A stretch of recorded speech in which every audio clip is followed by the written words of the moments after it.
and drop down. So I've just got the band around my hips. If you're setting this up, you could also use a cable column if you can have some of the cinch around your waist, a band. These are about $20. I think it's worth the investment. You're going to come back. This is really going to give you a lot of assistance. When you set up, you want to have your feet out about shoulder width apart, toes relatively straight. What I'm going to have you do is start with your arms out in front of the body. Your first movement I want to see is that your hips sink back. And then as you lower, you're going to raise your arms and try to look up at those hands to help maintain a nice tall position through the upper back. And I want to see that you round forward. So it's a good idea to think of finishing that squat.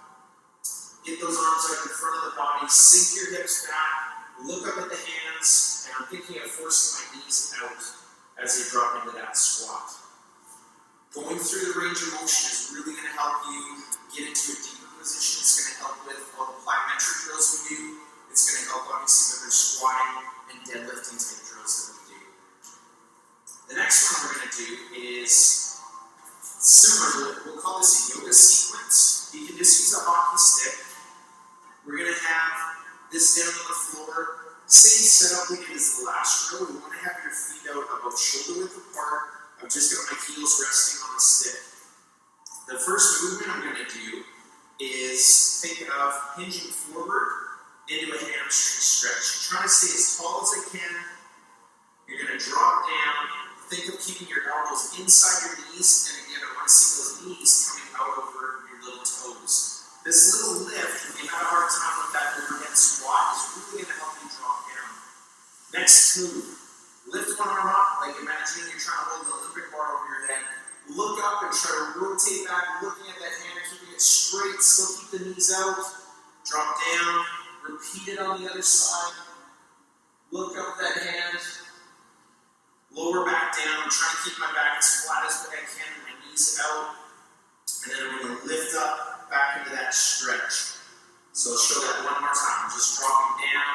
I'm holding that position for about 3 seconds. I'm lifting up, I'm rotating. I'm holding that for about 3 seconds. Dropping down, lifting, rotating.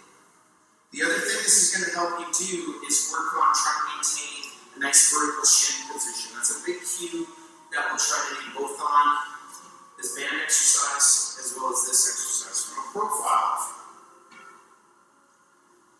again, heels are on, feet are out about shoulder width apart. I'm just hinging forward, trying to maintain a tall position. I'm dropping down, pushing my knees out, trying to maintain as vertical a position with my shins as I can. Lifting up, turning over, hold. 3 seconds each one again. Lift up, turn, hold.